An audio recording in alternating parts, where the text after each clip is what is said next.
एक समय की बात है। एक छोटे से गांव में एक दयालु और परिश्रमी लड़का रहता था, जिसका नाम अमन था। वह अपनी माँ के साथ रहता था और लकड़ियाँ काटकर अपना गुजारा करता था। अमन बहुत नेक दिल था और हमेशा दूसरों की मदद करने के लिए तैयार रहता था। एक दिन जब अमन जंगल में लकड़ियाँ काट रहा था, उसे एक घायल चिड़िया मिली। वह चिड़िया बहुत सुंदर थी और उसकी पंखों पर सुनहरी चमक थी।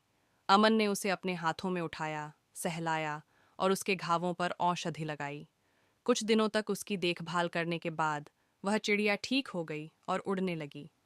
लेकिन जैसे ही वह उड़ने लगी, वह अचानक बोल पड़ी, अमन, तुमने मेरी मदद की, इसलिए मैं तुम्हें एक वरदान देती हूँ। जब भी तुम्हें कोई समस्या हो, तुम बस मेरा नाम लेना, मैं तुम्हारी मदद करने आऊंगी। यह कहकर वह हवा में गायब हो गई। कुछ समय बाद राजा के महल में घोषणा हुई कि जो भी राजकुमारी को हंसाएगा, उसे बहुत बड़ा इनाम मिलेगा। अमन ने सोचा कि शायद उसकी सोने की चिड़िया उसकी मदद कर सके। उसने चिड़िया को पुकारा और देखते ही देखते चिड़िया उसके सामने आ गई। अमन ने अपनी परेशानी बताई तो चिड़िया मुस्कुराई और बोली, चिंता मत करो, मैं तुम्हें परी से मिलवाऊंगी जो तुम्हारी मदद कर सकती है। फिर चिड़िया अमन को एक जादुई रास्ते पर ले गई, जहाँ एक सुंदर परी खड़ी थी। परी ने अमन से कहा, मैं तुम्हें एक जादुई उपहार दूंगी, यह हंसने वाला फूल। जब तुम इसे राजकुमारी को दोगे तो वह जरूर हंस पड़ेगी। अमन फूल लेकर महल गया और राजकुमारी को दिया। जैसे ही उसने फूल को छुआ, वह जोर जोर से हंसने लगी। राजा बहुत खुश हुआ और उसने अमन को बहुत सा सोना और पुरस्कार दिए, जिससे उसका और उसकी माँ का जीवन खुशहाल हो गया।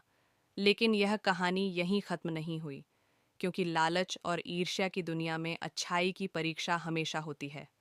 राजा का मंत्री बहुत चालाक और स्वार्थी था।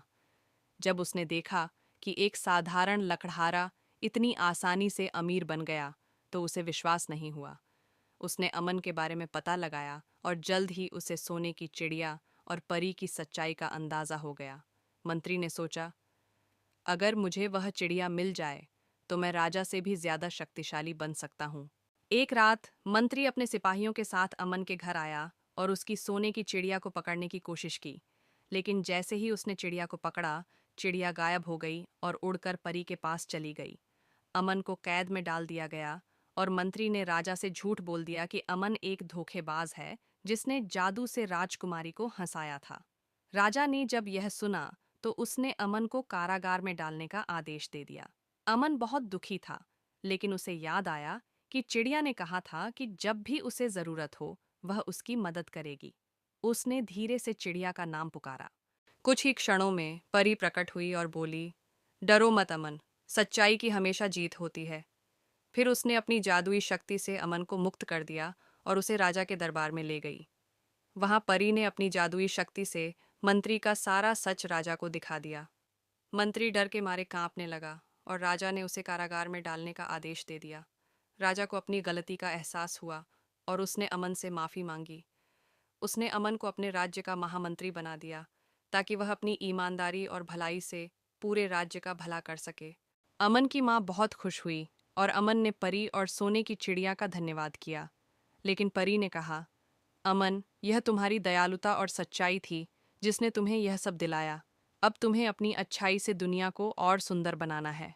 अमन ने परी से वादा किया कि वह हमेशा नेक दिल और न्यायप्रिय रहेगा। इसके बाद वह पूरे राज्य में अपनी भलाई और न्याय के लिए प्रसिद्ध हो गया। लालच और बुराई का अंत हमेशा बुरा ही होता है। सच्चाई और भलाई की हमेशा जीत होती है। संकट के समय धैर्य और विश्वास रखना चाहिए। इस तरह अमन, परी और सोने की चिड़िया की यह कहानी हमेशा याद रखी गई और आने वाली पीढ़ियों को सच्चाई और अच्छाई का संदेश देती रही। तो दोस्तों, अगर ये मेरी वीडियो आपको अच्छी लगी हो तो लाइक और सब्सक्राइब जरूर कर देना।